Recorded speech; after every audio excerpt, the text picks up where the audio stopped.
दोस्तों ये बात तो आप सभी लोग जानते होंगे कि किसी भी मिलिट्री के अंदर एक स्नाइपर की अहमियत कितनी ज़्यादा होती है, क्योंकि स्नाइपर एक ऐसा सिपाही होता है जो अपनी बंदूक की सिर्फ एक ही गोली से किसी भी जंग के नतीजे को बदल सकता है। इसीलिए हर एक मिलिट्री फोर्स में स्नाइपर की ट्रेनिंग बिल्कुल अलग और बेहद खास ढंग से करवाई जाती है। ये स्नाइपर की जबरदस्त ट्रेनिंग और प्रैक्टिस का ही नतीजा होता है कि वो मीलों दूर से भी एक परफेक्ट शॉट लगाने में कामयाब हो जाता है। चूँकि स्नाइपर हमेशा छुपे हुए रहते हैं, इसलिए जंग के दौरान उनका किरदार बहुत ही ज़्यादा अहम हो जाता है। वैसे देखा जाए तो दुनिया में अब तक एक से बढ़कर एक स्नाइपर गुजर चुके हैं, और इसीलिए आज की हमारी इस वीडियो में हम आपको इतिहास के 10 सबसे ज़बरदस्त और सबसे खतरनाक स्नाइपर्स के बारे में बताएंगे। तो चलिए दोस्तों, अब इस रोमांचक वीडियो को शुरू करते हैं। हमारे आज के लिस्ट में नंबर 10 पे है जेंग ताओफेंग। दोस्तों जेंग ताओफेंग का जन्म सन 1931 में हुआ था। इसके बाद साल 1953 में कोरियन वार के दौरान उन्हें स्नाइपर की भूमिका देकर ट्रायंगल हिल पर तैनात कर दिया गया। दोस्तों उस पहाड़ी पर 18 दिन इंतजार करने के बाद आखिरकार उन्हें एक दुश्मन नजर आया। उन्होंने उसके ऊपर एक के बाद एक 12 शॉट फायर किए, लेकिन उनका एक भी शॉट निशाने पर नहीं लगा। इस घटना के बाद जेंग ने अपनी गलतियां ढूंढना शुरू कर दिया। दोस्तों जेंग अपनी गलतियों से बहुत जल्दी सीखते थे, और बताया जाता है कि इस घटना के बाद जेंग ने सिर्फ 442 शॉट फायर करके 214 दुश्मनों को ढेर कर दिया था, जो कि अपने आप में एक कमाल का आंकड़ा है।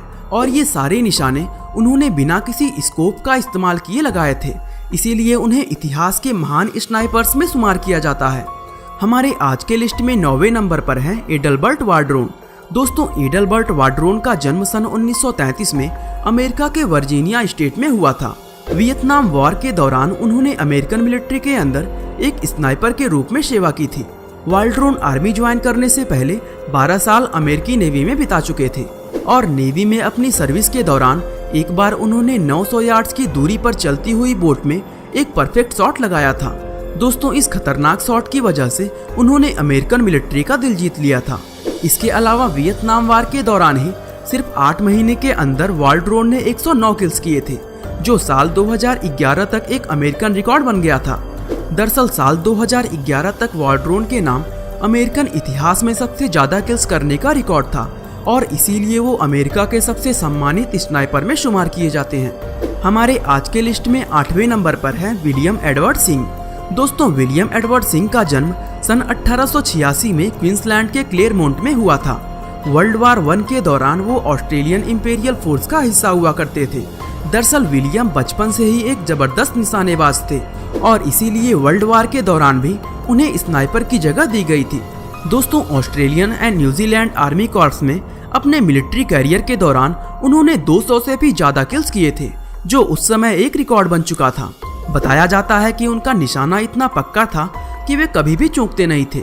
दोस्तों लोग उन्हें एंजल ऑफ डेथ कहकर भी बुलाते थे। हमारे आज के लिस्ट में 7वें नंबर पर है मैट हॉज हटजेनार। दोस्तों मैट हॉज हटजेनार का जन्म सन 1924 में ऑस्ट्रिया के अंदर हुआ था।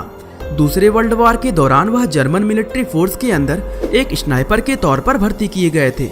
जिस समय उन्हें मिलिट्री में भर्ती किया गया था, उस समय उनकी उम्र सिर्फ 17 साल की थी। दरअसल मैट हॉज को बचपन से ही शिकार करने का शौक था, और अपने इसी शौक के चलते वह एक जबरदस्त निशानेबाज बन गए थे। दोस्तों दूसरे वर्ल्ड वॉर के दौरान उन्हें ईस्टर्न वॉर पर तैनात किया गया था, और यहाँ तैनात होने के बाद सिर्फ 10 महीने के अंदर ही उन्होंने 345 किल्स अपने नाम कर लिए थे, जिसमें एक शॉट उन्होंने 1100 मीटर की दूरी से लगाया था।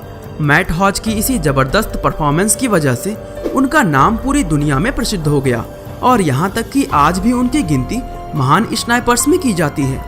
हमारे आज के लिस्ट में 6ठे नंबर पर है फ्रांसिस पैगामा गाबो। दोस्तों फ्रांसिस पैगामा गाबो का जन्म सन 1891 में कनाडा के ओंटारियो में हुआ था। पहले वर्ल्ड वार के दौरान वह कैनेडियन मिलिट्री का हिस्सा हुआ करते थे। इस लिस्ट में मौजूद बाकी स्नाइपर्स की तरह ही फ्रांसिस ने भी अपने शिकार करने के शौक से ही निशानेबाजी को सीखा था। दोस्तों जैसे ही यूरोप के अंदर जंग छिड़ी, उसी समय फ्रांसिस को तुरंत कैनेडियन मिलिट्री में शामिल कर लिया गया। हालांकि उस समय फ्रांसिस की उम्र सिर्फ 20 साल थी, लेकिन उनका निशाना देखकर ऐसा लगता था जैसे उन्हें सदियों का अनुभव हो। साल 1918 में जब पहला वर्ल्ड वॉर खत्म हुआ, तो उनके नाम 378 कन्फर्म्ड किल थे, जिसने उन्हें दुनिया का सबसे मशहूर स्नाइपर बना दिया। और रिटायरमेंट के बाद फ्रांसिस को कैनेडियन मिलिट्री हिस्ट्री का सबसे बेहतरीन सिपाही माना गया। हमारे आज के लिस्ट में 5वें नंबर पर है फ्योडोर ओखलोवकोव। दोस्तों, फ्योडोर ओखलोवकोव का जन्म सन 1908 में सोवियत यूनियन के रशियन अंपायर में हुआ था। दूसरे वर्ल्ड वॉर के दौरान वह सोवियत यूनियन मिलिट्री फोर्स का हिस्सा हुआ करते थे। साल 1941 में फ्योडोर ने एक मशीन गनर के रूप में मिलिट्री ज्वाइन की थी, लेकिन एक साल में ही उन्हें ये अंदाजा हो गया था कि वो मशीन गन चलाने के लिए नहीं बल्कि स्नाइपर राइफल चलाने के लिए पैदा हुए हैं। दोस्तों, इसके बाद उन्होंने मशीन गन छोड़कर स्नाइपर राइफल उठा ली थी। जिस समय दूसरा वर्ल्ड वॉर खत्म हुआ था उस समय उनके नाम 429 कंफर्म्ड किल थे और उनकी इस जबरदस्त परफॉर्मेंस के लिए साल 1944 में उन्हें hero of the Soviet union का विशेष सम्मान भी दिया गया था। हमारे आज के लिस्ट में चौथे नंबर पर है वसीली जाइत्सेव। दोस्तों, अभी हमने आपको सोवियत यूनियन के एक मशहूर स्नाइपर फ्योडोर ओखलोवकोव के बारे में बताया था, लेकिन दूसरे वर्ल्ड वॉर के दौरान सिर्फ फ्योडोर ही नहीं बल्कि वसीली जाइत्सेव नाम के एक और सोवियत यूनियन स्नाइपर ने भी प्रसिद्धि हासिल की थी। दरअसल 1915 में वसीली ने भी निशानेबाजी करना अपने शिकार के शौक से ही सीखा था और साल 1942 में वह सोवियत यूनियन मिलिट्री का हिस्सा बन गए थे। वसीली के अंदर सबसे खास बात ये थी कि वह छिपना बहुत अच्छी तरह जानते थे। वो ऐसी ऐसी जगहों पर छिपते थे जहां दूसरे स्नाइपर सोच भी नहीं सकते। दूसरे वर्ल्ड वॉर के दौरान स्टेलिनग्राद की लड़ाई में उन्होंने 300 से ज्यादा नाजी सिपाहियों को मौत की नींद सुलाया था, जिनमें 11 स्नाइपर भी शामिल थे।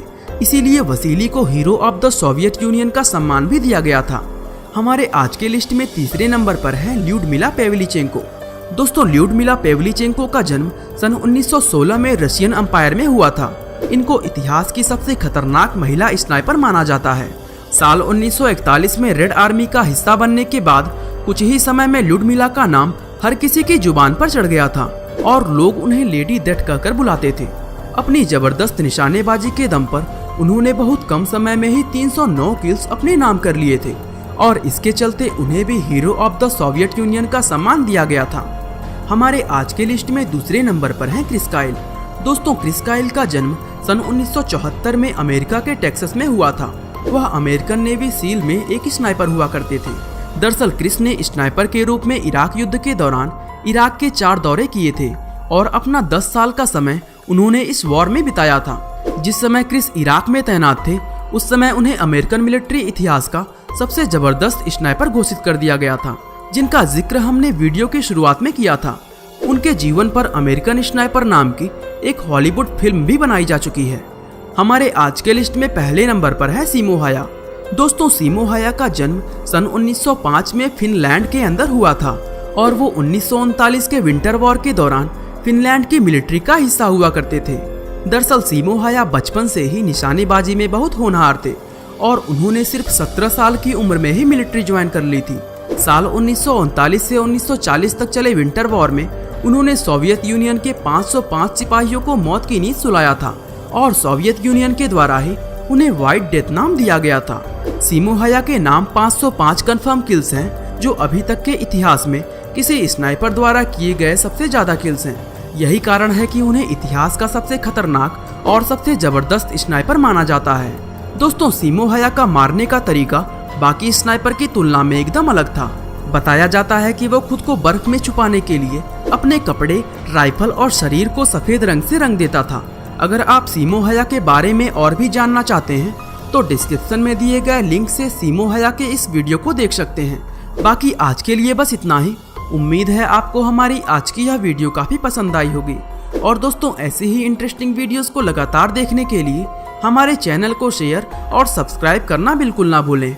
आपका बहुमूल्य समय देने के लिए बहुत बहुत धन्यवाद।